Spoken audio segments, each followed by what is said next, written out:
Welcome to another episode of Tech Talk Radio. I'm Andy Taylor. I'm Shawn and Matt. I'm Matt Jones. And I'm Justin Lemmy. Welcome. It's good to have Matt back with us. It's been a little while. How you doing, Matt? I'm alive. And right now that's a victory. That's good. We're glad you're here. I have to. No, Justin is in a bad mood today. We can tell because he's tired. He's tired and he doesn't have the football game on the TV because last week was an absolute nightmare. Listen, I mean, that's a little ridiculous on their part, honestly. Remember, if you don't have the approval of CBS, the NFL, and its subsidiaries, which we saw in Family Guy when the FBI busted through No. Peter's This was the door. mouse. This was the mouse. Yeah. Oh, it was the mouse. Yeah, because that it was means Monday Night ESPN. Football. Yeah, Monday Night Football. Monday Night Yeah, Football. I literally, for those of you who don't know, I mean, we also filmed this and we put it up on the website or on YouTube, and I literally had the game on in the background, and it was like half of my television. You couldn't even see the whole thing. It was like a half of it, and there was no audio. There was no audio. They marked it for copyright. Yeah. So I went to upload this the video. You know, we have the 1 hour video, and I went to upload it, and YouTube flagged it. It said, "Oh, this has copywritten content in there, NFL," and it showed me where those areas were. So I thought, wow, okay, that's kind of crazy. So I went and looked, and I'm like, it looks just like every other scene, right? So I said, okay, it said that it will still play though, but it's not going to affect me. It's not a copyright strike against me for having this. Okay, that's good. So I upload it, do all the things that I'm doing. I put it on my blog. I put it on our blog, Tech Talk Radio blog. And, I put the nice synopsis, photos, the whole bit. And then I go to share it and I pull up the blog, and the blog says video disabled due to copyright claim by NFL. I'm like, what? That's ridiculous. The only way you could watch it was to click through on YouTube. People aren't going to watch that. I want to make it easy for people. And we were laughing about it because remember at the end of last week's show, Shawn, did we not all kind of joke around that, hey, I wonder if we're going to get flagged for that? 100%. We were just like, oh, I wonder if we're going to get flagged for that little bit of the NFL you can see in the background, right? And I'm curious if it was because Justin didn't even have the audio up at all. No, did you? No, not at all. Of course not. No, but I mean, I find this ridiculous because people will actually get away with live streaming, like UFC fights or whatever on Twitch, and all they've got to do is sit there and with a controller in their hand, like they're a streamer, and pretend to be playing the game, and then they don't get flagged. Really? Yeah, and then they're like, no, it's not even a game. they do. Yeah, seriously, they're not even playing. It's an actual real thing. It's the real UFC or the real NFL, and all they have to do is sit there in the corner with a controller in their hand, and it confuses the algorithm to think, oh no, they're just playing a game.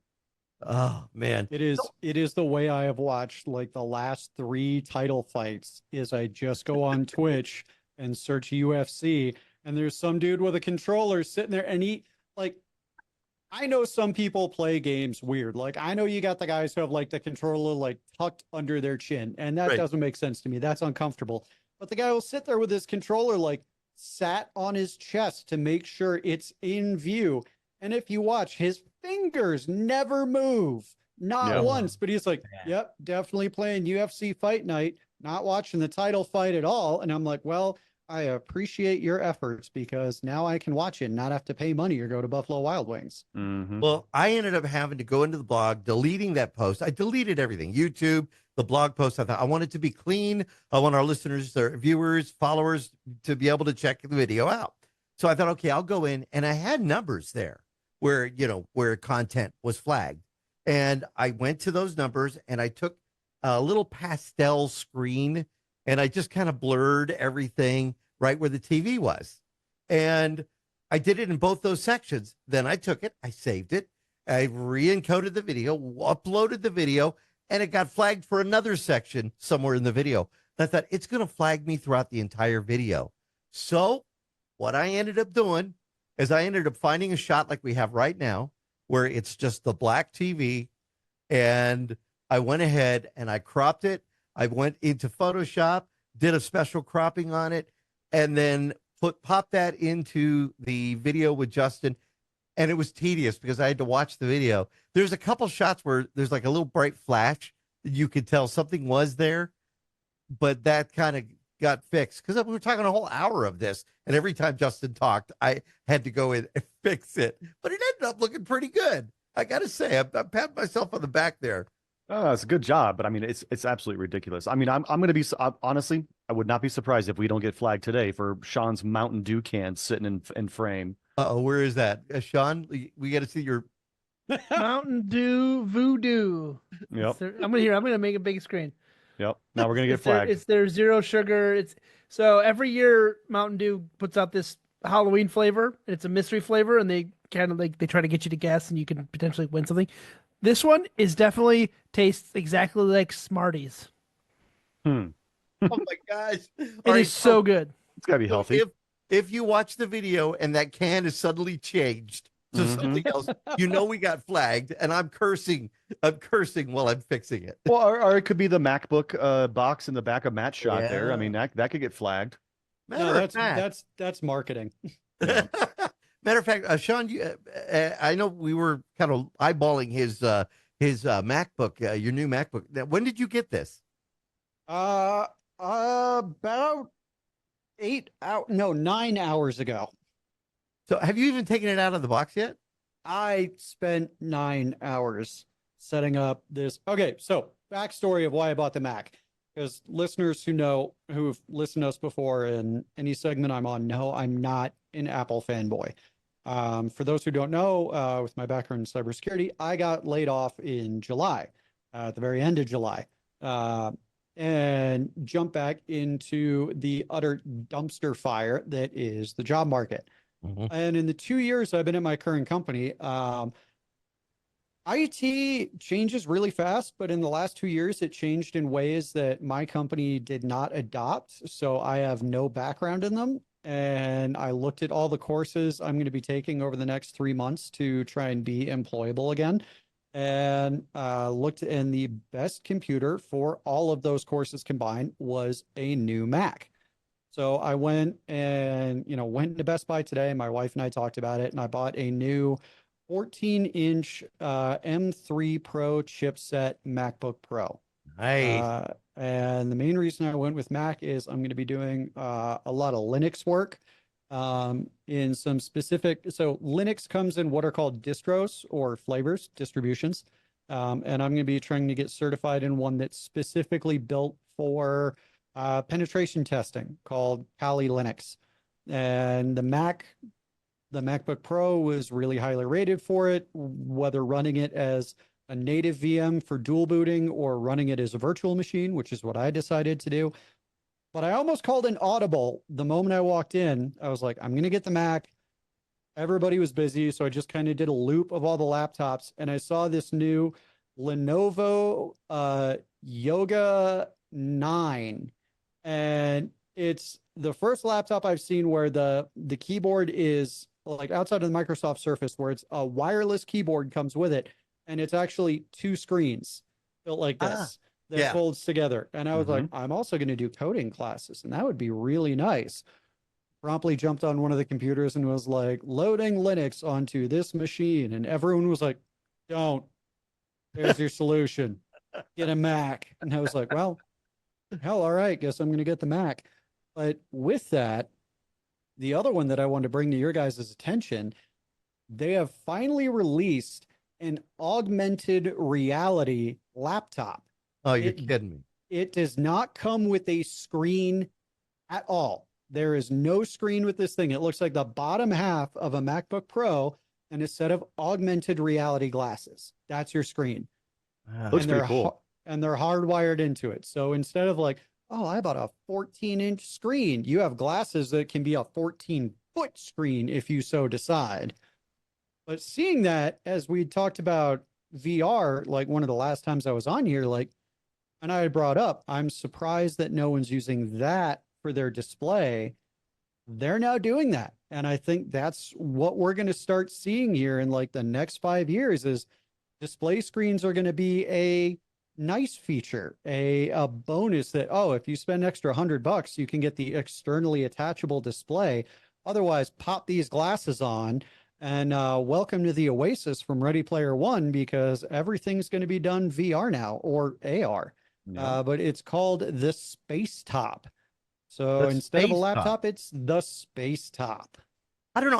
I like the idea of having the screen, even if this is a feature. But I think people are going to buy that for that feature, right? I mean, I can't imagine somebody not buying it because they want to completely immerse themselves in this environment like that. But I'd always want to have, like right now I have two screens for my laptop and I love it. That are available. I would want to have that as kind of like a backup thing. But it's crazy. I'm actually looking at this right now. So you open it and the case like peels back and folds over and under. And normally it goes like over and there's like a little like camel hump where the glasses are. But where it like origami folds over is the webcam, and you can actually, it's got like little stilts so you can pull it up and down to adjust where it views you. So then you've got these AR glasses, this like little keyboard and a camera that you can like perfectly set. And there you go. Well, That's all I'm kind of wondering though, Apple, Shawn, how much was the price on the VR from Apple? $3,500. Yeah, it's ridiculous. $3,500. Someone, is the pricing on something like this, Matt, going to be similar to that? You know what? If you give me a second, I'll actually look up what the price is. Yeah, because I don't know. Would you spend that much money on something like that? Because I know, Shawn, you said you wouldn't spend $3,500 on the Apple Vision. Absolutely not. Absolutely not. The MSRP for the Sightful Spacetop G1, a screenless laptop that uses augmented reality to create a virtual display, has a manufacturer's suggested retail price of $1,900. Not bad. Yeah. That is cheaper than what I just paid for this MacBook Pro. Yeah.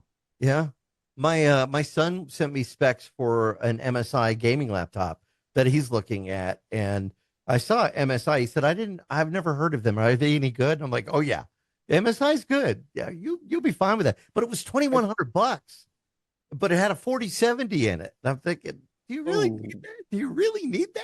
I mean, I got my Asus, the one that I use for work. My Asus ROG laptop. It's a 17-inch screen. What is it? 3070 Ti. Graphics card. It's i9 processor, 64 gigs of RAM. I want to say that was $1,900 total, and that thing can run circles around anything else. But honestly, I don't think I would buy this AR one. I mean, it's not because of the specs or what it can do. I think it's just gonna. I think people would it would look too weird, and people would just be staring at you and asking questions, and you would never be able to get anything done because it's so new that nobody's ever seen something like that. And I just don't. I wouldn't want it. I wouldn't want it because I wouldn't want to be sitting there constantly taking out my glasses, going, "Yeah, it's an AR laptop. Leave me alone, please." Can you imagine being like on a public bus or even an airplane on a flight, and you whip out the glasses, you put them on, you get the laptop in your lap. People could be wondering, what the heck is he doing? Yeah. So one of the guys that I played Dungeons and Dragons with does have the AR glasses, and he connects them to his MacBook and does the dual displays in his glasses and just chills in his room. You And mean the has Apple Vision Pro? No, they're glasses that connect via a connection to his laptop that can act as external displays for a MacBook.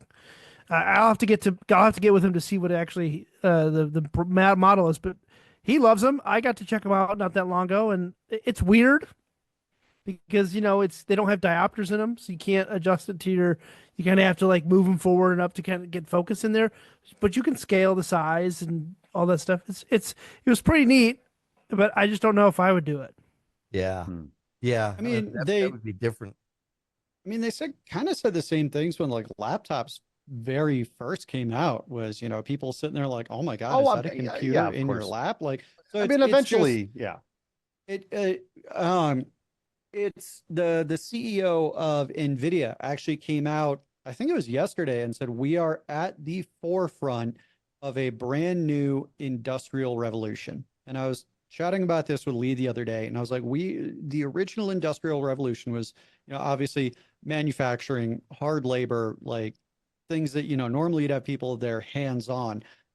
AI and the things that are coming out now are in my opinion, the digital equivalency of that same thing, to where so many things that might be repetitive. Oh, hey, I gotta script how to do this task so I don't have to do hands-on. Now you can just be like, hey, Chat GPT, we do this all the time. Can you script it for me? And it's like, yeah, sure, got you, bro.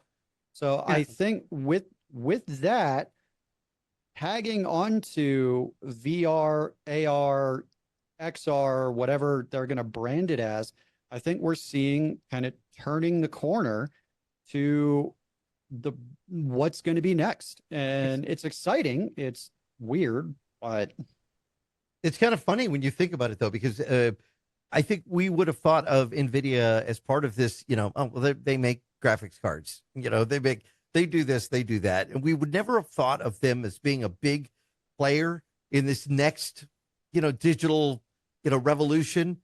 And they have been, because they put everything into saying, oh, AI is going to be here. We're going to support it. We're going to create the products that will be able to handle all of this, artificial intelligence and the needs for this. And those people that bought into the stock with Nvidia thinking now they're just graphics card company, those people that bought in are doing pretty good. Oh, yeah. my friend who bought into that when he was a teenager retired last week. Amazing. Yeah. He's a Amazing. year younger than me. I'm not bitter at all. Now, Shawn, you had a story that you sent us this week. Have we confirmed this, that there's kind of a run going on for Intel now?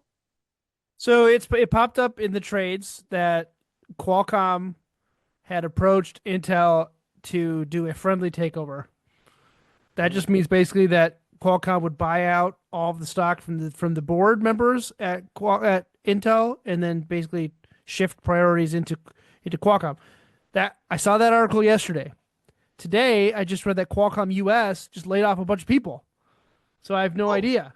Oh, right? wow. So, I mean, Intel is in the toilet right now, right? I didn't think they were that bad. Why were they in the toilet? So you've not seen all of the issues with the 14 generation and the 13 generation chips?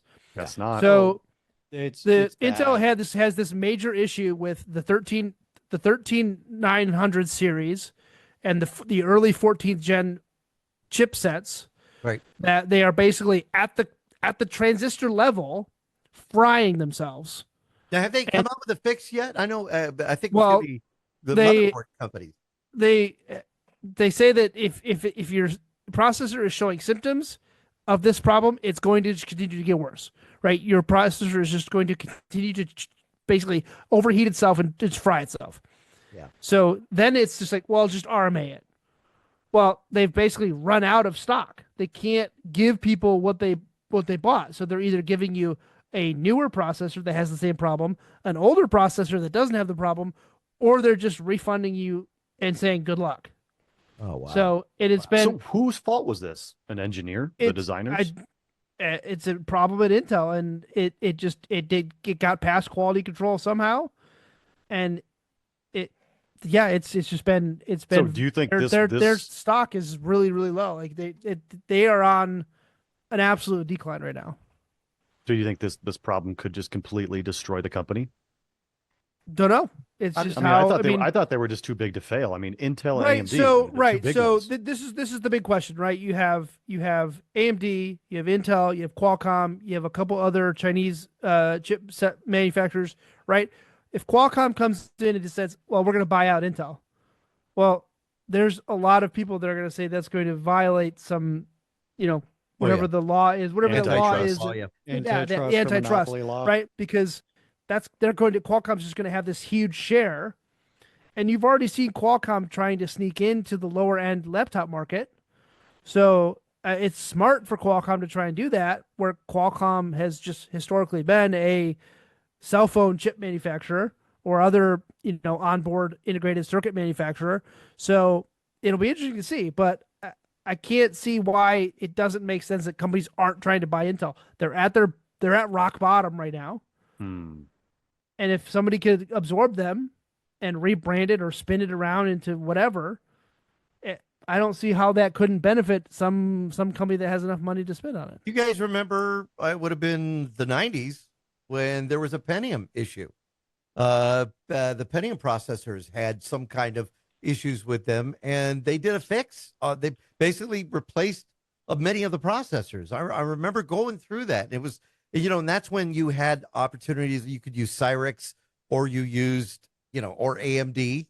You would use those processors, the DLC 40 and the X40 and some of those other ones. And Intel had these Pentium processors, but there was a problem. And a lot of people thought the same thing back then, that was going to be it. And they ended up coming out of that okay. I am hoping, because we've had people from Intel on the show. We still know people that work at Intel.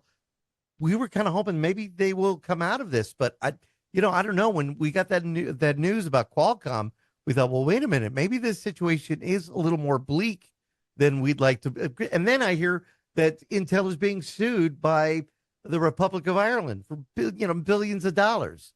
So what? Okay, yeah. I guess I haven't been following any of this stuff. So again, it's there's problems, and I'm hoping they're able to fix them. I really am. So here's the thing. We've discussed this before. We know I'm an AMD fanboy. I've been an AMD fanboy for most of my life. Way back when, one of the things that really changed and turned AMD around, because they were really lagging behind Intel for a long time. AMD was the very first company, between Intel and AMD. They were the first ones to create a dual core CPU. It was the original Athlon X2.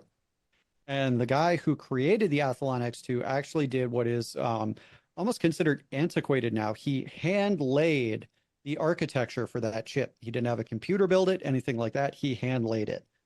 And the Ryzen chipset, which has really turned AMD around, they basically called him and they were like, hey, buddy, it's been a while, hasn't it? Can you please come back? We're really struggling. And he hand laid the original Ryzen chips, which they've taken off. They're great. They're great bang for your buck. They're big machine. They're beefy things, especially like the Threadripper is just a monster.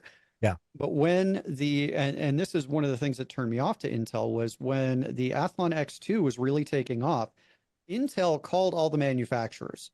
They called Dell, HP, Compaq was still around, E-Machines was still around. They called them and they were like, hey, so AMD is starting to kick our butts. So they did kind of like a quiet backroom deal. They were like, if you do our chipset instead of AMD for your pre-built systems, we're going to cut a pretty penny off the cost of your wholesale purchase. And it ended up getting them in a lot of legal trouble, because basically it was not an actual legal deal. It was, backroom, wink, wink, nudge, nudge, hey buddy, we're fine. Right. And it got them into big trouble with the U.S. federal government.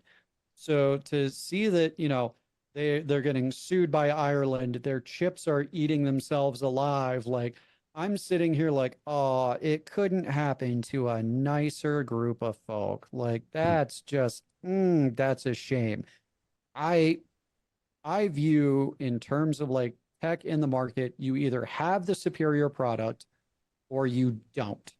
And Right. they haven't for a while. Well, I don't know. I've built systems with the 13.9, and I was waiting for a fix from Asus for the motherboard that was in there that was going to supposedly be some kind of a patch to deal with this, and I haven't seen it yet. I was supposed to get emailed once it was available, and that was a great machine. I built my wife's with a 12.9, and I love it. It's super. It's faster than mine, and I think it's great because I've got the 11. They've made good processors, but I think it's kind of like, how I've been an Apple guy for so long on my smartphone. Going to Android was a little scary. It's still been a little hesitant. I'm still counting the days down till I can, return it, or I'm buying into it and I'm keeping it going full force. And every day I find another reason to keep it and to keep going with the Android. I think the Intel users going to AMD, it's been the same thing. We're a little timid about that. I've been using Intel for so long. Why would I want to try? But AMD has really been putting out a great product. The Ryzen 9, amazing. People have said so many good things about it.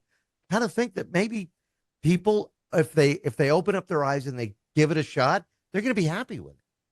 I mean, to go with that, I've been living in a new video game, Warhammer 40K Space Marine 2. I have been existing in this game, playing the story of Lieutenant Dominus Titus, and that is my happy place right now because the world is crap. But this is one of the games where the AI aspect of the game is crucial.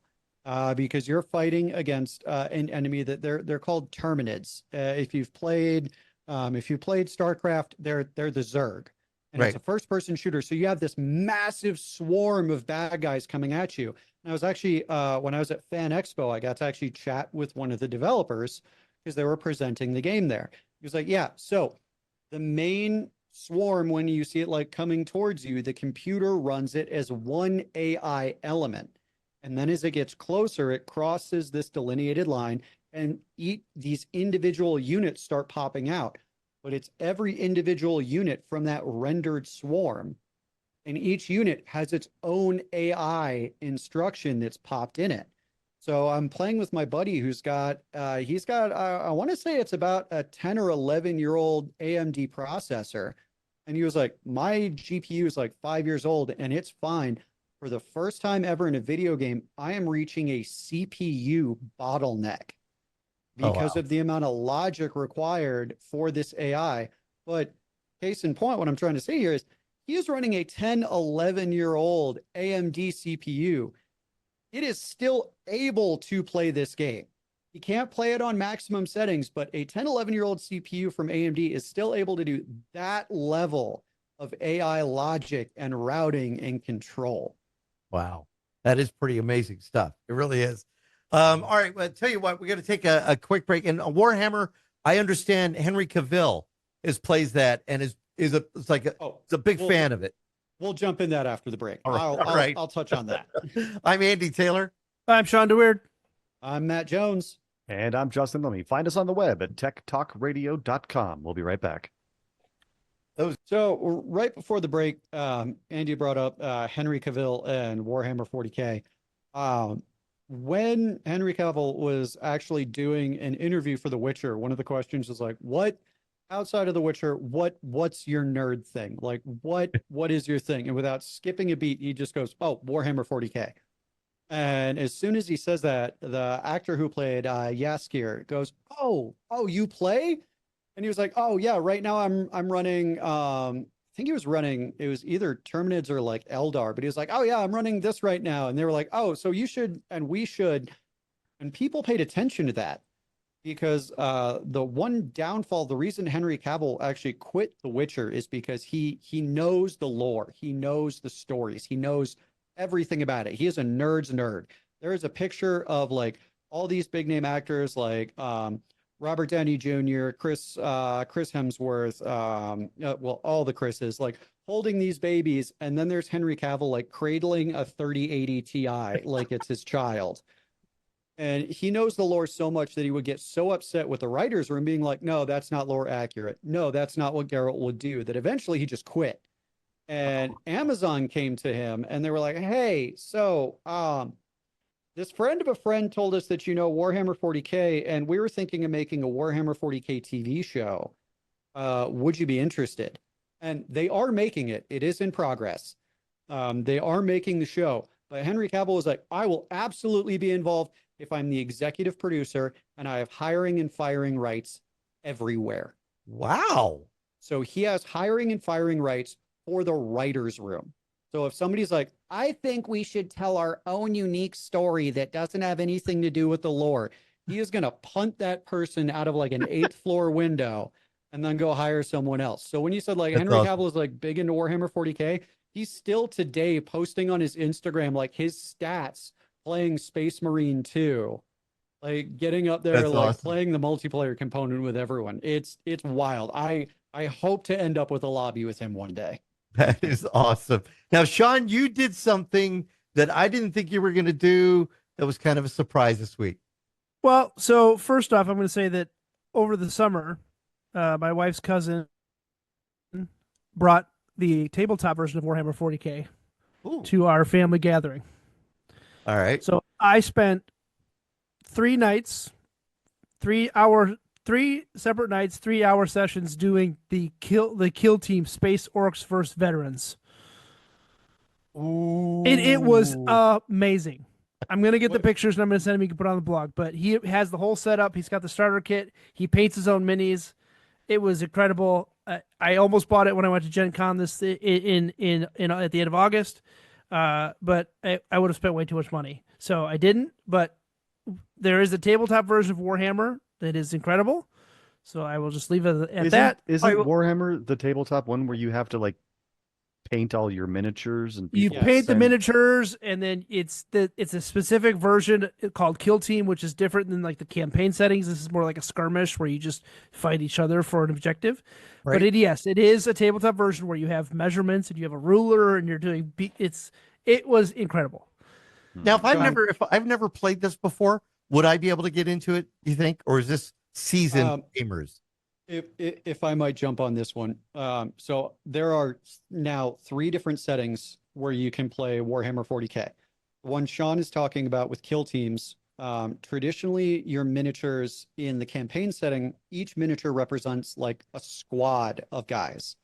In kill teams, think of it like special ops. Each mini represents one character with specialized versions. It is the easiest way to get into the game. Then they, with the new release that they dropped 6-9 months ago, I'm guessing, they dropped a new thing called Combat Patrol, which is kind of in between the two. And then you have traditional Warhammer 40K, which is just massive armies. And the army is decided by point value. So each unit that you have, like a little guy is worth X amount of points. Mech is worth X amount of points. A Thunderhawk gunship is worth a mass amount of points. It's amazing. It is not an easy thing to jump into by yourself, but if you go to pretty much any local game shop, they'll have a Warhammer night, and any Warhammer nerd, except for like, the frankly, the basement dwellers, they're going to be there willing to bring you in and teach you. It is awesome. It is amazing. It is complicated, but Shawn, when you said orcs versus veterans, do you know what army the veterans were by any chance? I don't remember, but there was a bunch of snipers, and I got to murder them with. They were Tau. Oh, that's if it's a bunch of snipers, they're Tau, and that's disgusting. I'm so sorry your intro was Tau. Oh, so for Warhammer 40K, you've got all these, and I'm sorry, I can nerd out about this for the whole show, so I'll do this and then I'll be quiet. But like, you have 3 different main factions, like overarching factions for Warhammer 40K. You have the Imperium of Man, you have the Xenos, which are aliens, and that's like the orcs, the Tau, the Eldar, the Aldari. Then you have the forces of chaos, which are corrupted Imperium of Man that have fallen to a demonic influence. And there's like Korn, who is like, imagine Satan and then like 3 other Satans. And those are the 4 main demon lords that create the forces of chaos.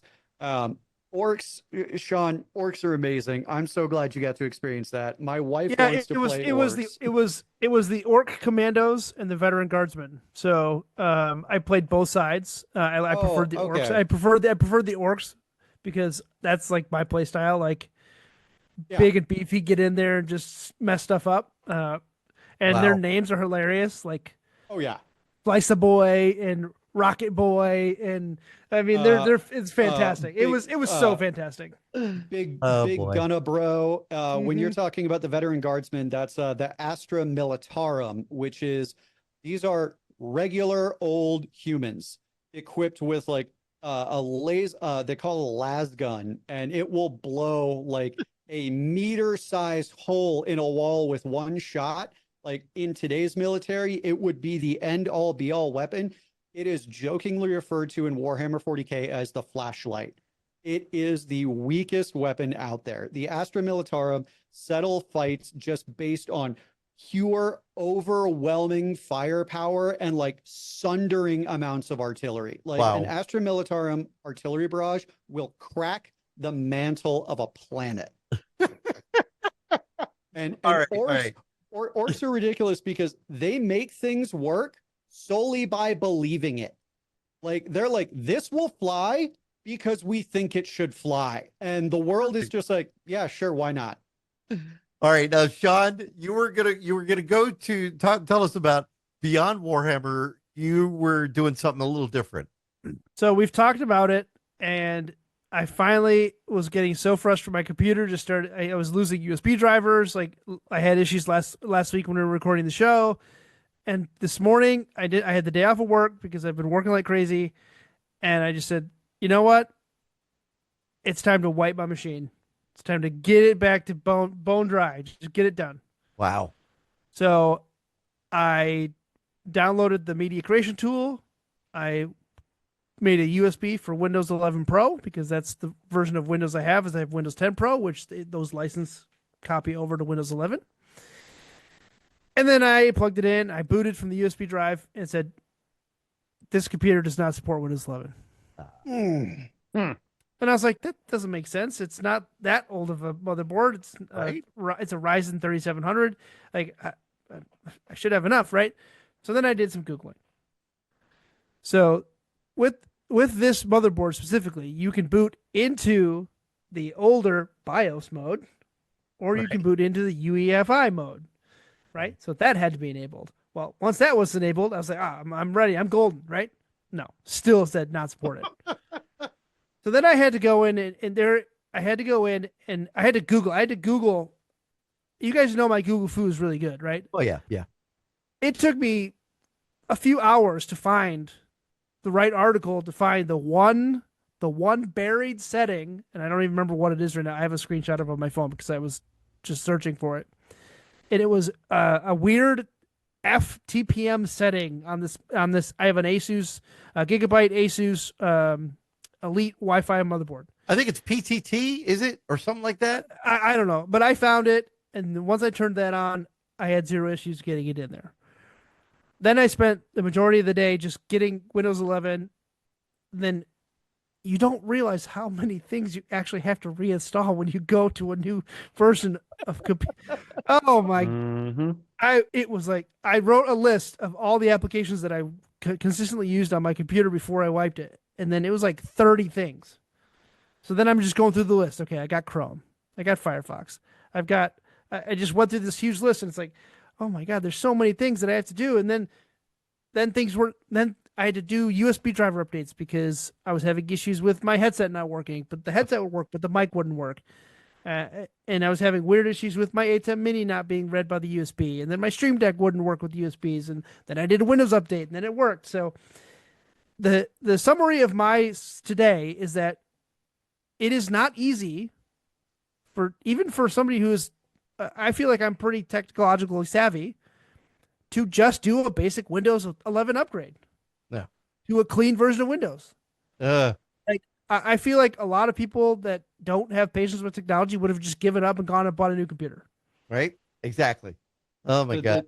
There's a great tool I've discovered over the years if you're doing something like this where it's like I got to reinstall Chrome and Steam and Spotify and Discord, It's called Ninite, Ninite, and you can just go in and like go down the checkbox of like, I want all of these things, and it pumps out a custom installer, and you run the exe, and it goes through and just like default values for everything. So you can't do any customized installs, but if you're running like one hard drive and just trying to get a machine up, it will go and install all those things for you. It'll do the download, do the install, and then at the end, it's like, all right, I'm done.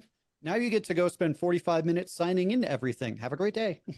Well, that was the other thing too. It's like I had to remember, okay, now I have to dual authenticate everything. My Google email is getting pinged every 2 seconds because I have to dual authenticate this app on Google, this app on Google. Now my work VPN needs to dual authenticate through Okta. And now my 1Password, now I have to go, oh, did I save my PDF for my master password? Sure did, thank God. Because if I would have done that, I wouldn't have been able to use 1Pass on my computer anymore. So I'm having the same thing going through the the new Pixel 9, having to reinstall.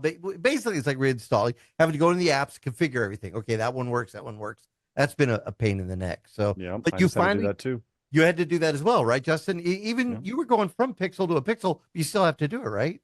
Well, I mean, it's obviously it's a backup. I mean, I just restore the backup, but I still have to log into everything and re-authenticate everything. So yeah, that was the problem. Yeah.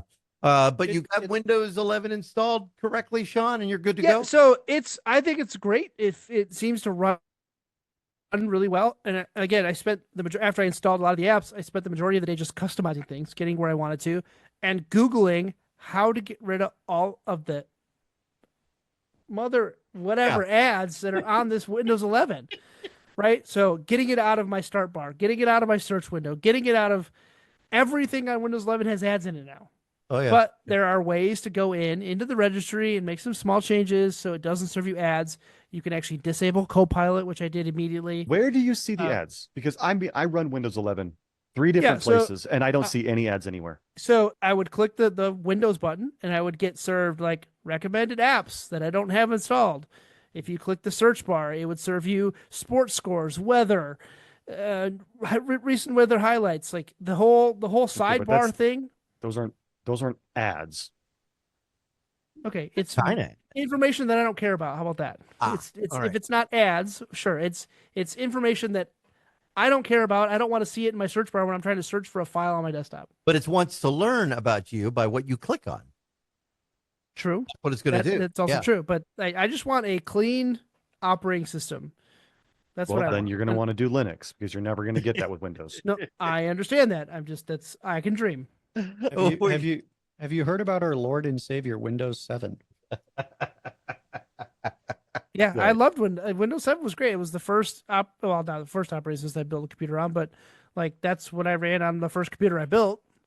Yeah. So all right, we got to take another quick break. We come back. Justin has a question. He's going to tell us about a new website as well. And we got a couple of listener questions as well. Hopefully we can get to. I'm Andy Taylor. I'm Shawn DeWeird. I'm Matt Jones. And I'm Justin. Let me send us an X at TechtalkRadio. We'll be right back. Unless you're in Brazil, and then you can. So recently, I told you guys I DJ'd a wedding. I DJ'd a festival. Yeah. And, kind of wanted to get back into doing more of that kind of stuff. You've been having fun with it. Yeah. Yeah, I've been having fun with it, but, nobody really knows that I do this kind of stuff. So I wanted to get some business cards that I could hand out. But then as I'm designing the business cards, I realize I don't have a website.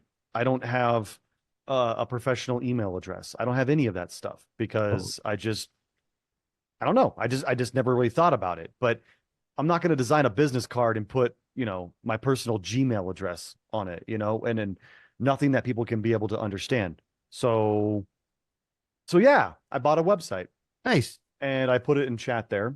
All right. I used Wix, Wix to design it. The thing about Squarespace and Wix, they tout that it's, super easy to design a website. It's click and drag and your website's up running in minutes. It's not true. No. It's not true. No. There is so much that goes into building a website. Yeah, granted, I don't have to do any of the code, Right. but all of every single page, you gotta talk about all the different elements that you want to put in there. There's, click to learn more. Well, where does this learn more take you? Well, you got to tell it where to take you. And then, you got to do all the SEO. You got to sign up for Google. You got to get your page, all your meta tags. And does it let you do Jetpack? Jetpack, have you seen that yet? I don't know what Jetpack is a really cool tool for doing a lot of that stuff. Yeah, no, I've never heard of that. But I mean, take a look at my website. I put it in the chat there. But I designed it real quick, put it up there. There's still a ton of work to do on it because it's not the way I like it. But at least now I have a website. I bought it for 3 years. I have the email, I have the domain, I have the website. So yeah, this should hopefully help out a little bit. But again, my point being, this whole thing is, all these create a website in minutes. No, it's not true. Yeah, it does take a little more time than that, and honestly, Justin, there's been so many people that I know that have said, We don't need a website. We're going to do it on Facebook. We're going to do it on Instagram. And those are great resources, but I still believe the professionalism is extended when you have social media, but you have a website that people Absolutely. can look at and Yeah. an email address that people can look at. Now, the only thing I see, and this is from somebody who's designed and bought domains and the whole bit, is I like your site. I looked at it, but the name can be difficult in translation only if you tell somebody. But if you're giving it to them on a card Yeah. or something like that, they're going to see one means ONE, Yeah. So again, that's a good idea. But no, I do believe people still need to have websites, and people have kind of Wix. I don't know about Wix. I know Barry used Wix for his website, which I have the domain for that one. I honestly like WordPress and Divi. Divi is pretty good. Again, you still need to learn know a certain amount of WordPress terms and whatnot. But Divi is really great. If somebody is looking, you go to Element, I think it's Elemental Themes or Element Themes. You can find out, or just do a Google search for Divi. They have so many templates up there that if you're new or you're looking for somebody, you want to tell a web developer, hey, build a site using this, they can do it. And again, it's not too bad. But are you having fun with it? That's the main thing. Yeah, I mean, I'm having fun looking at it, figuring this out. I mean, I've never really designed a website before. Well, no, I should take that back. I mean, it's been like 20 some years, but this is interesting the way they do make it a little bit easier to get the basis of it, but you really do have to dive into the deep details of everything. And so I find myself clicking through the pages and checking every single word, checking every single link, making sure that it actually goes to where I want it to go.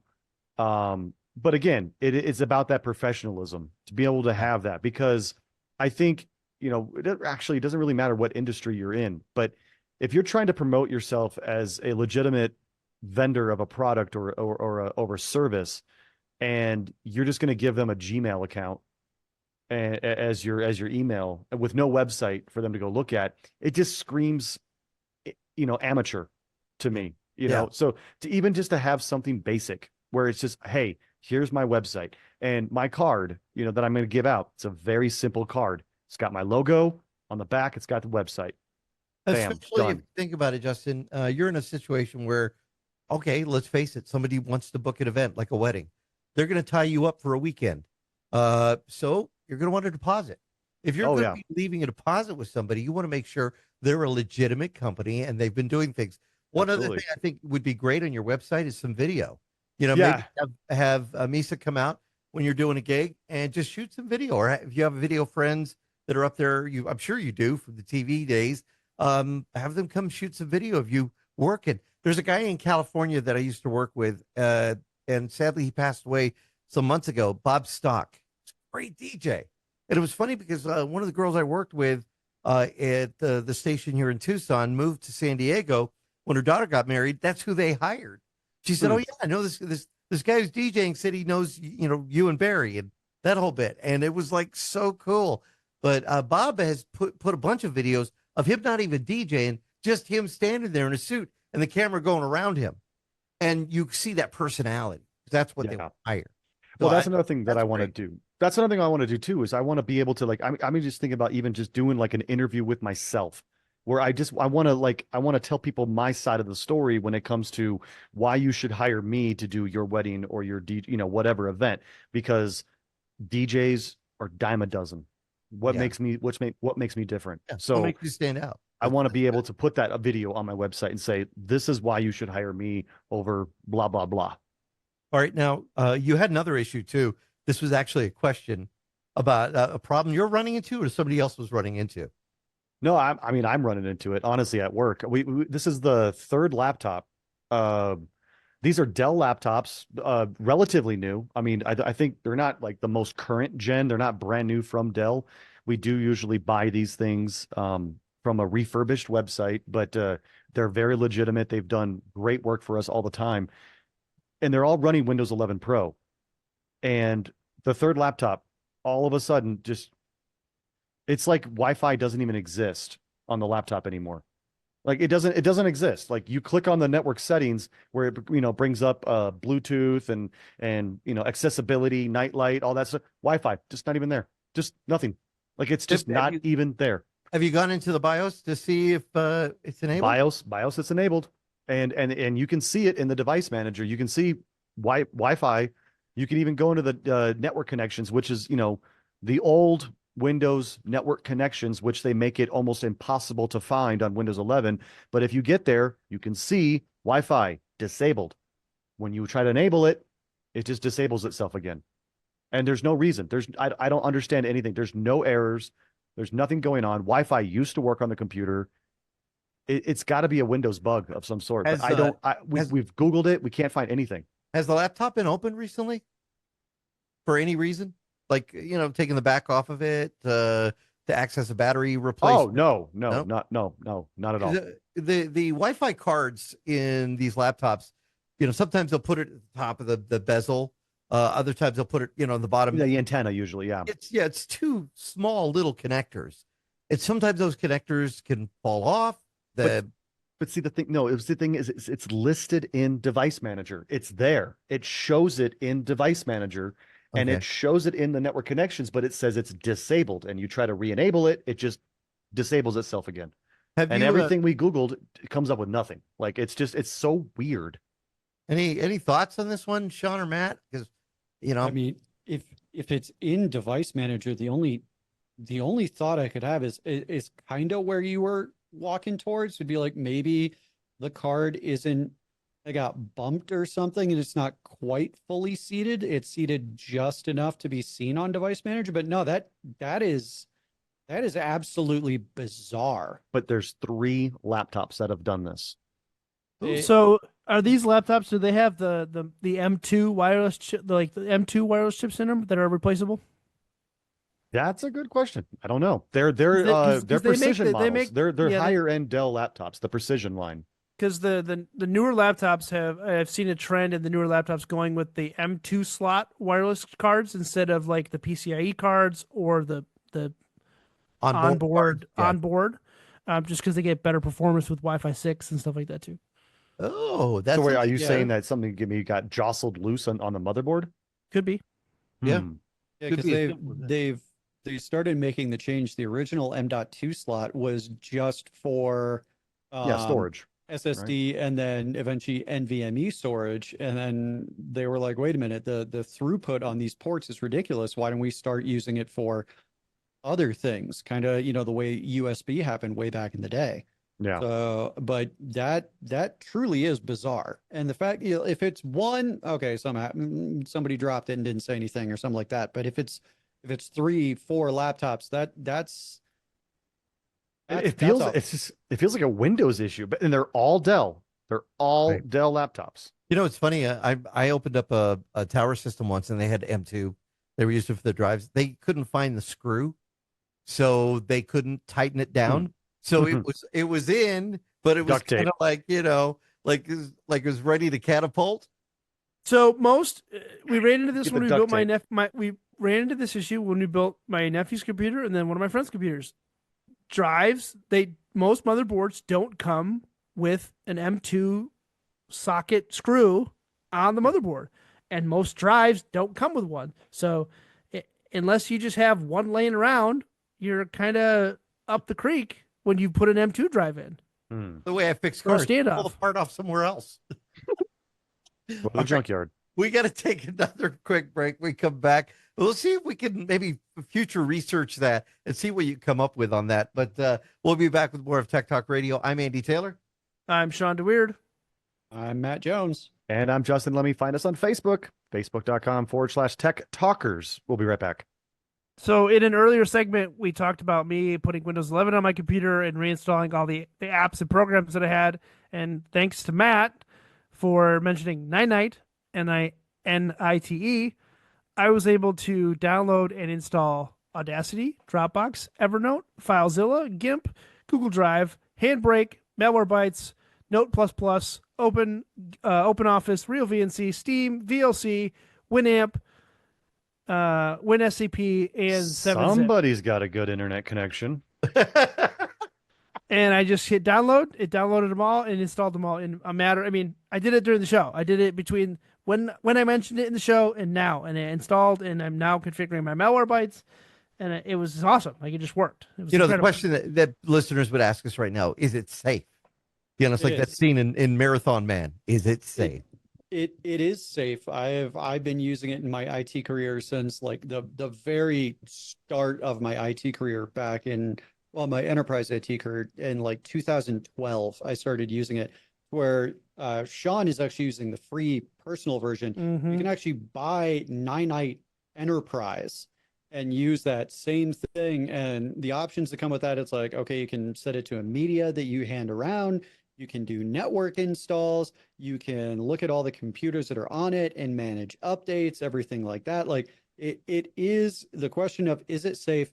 It is safe and it's awesome. I've been using it for 14 years at this point. Now they have And it their was own very website. easy. Yeah, yes, ninite.com, but it was very easy. I just went to it, clicked the programs I wanted, hit download.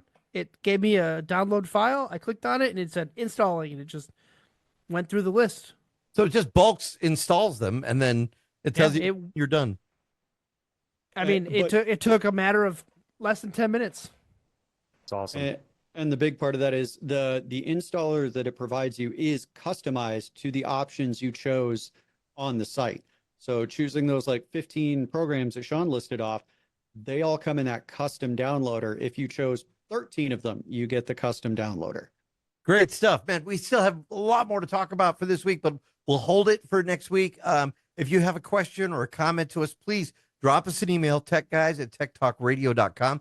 Had a couple of people that called into the afternoon radio show this week and actually said, hey, I'm listening. So thank you. And tell your friends about the show as well. I'm Andy Taylor. I'm Shawn DeWeird. I'm Matt Jones. Glad to be back. And I'm Justin Lemmy. Thank you all for listening. Have yourselves a great week. We'll see you next time.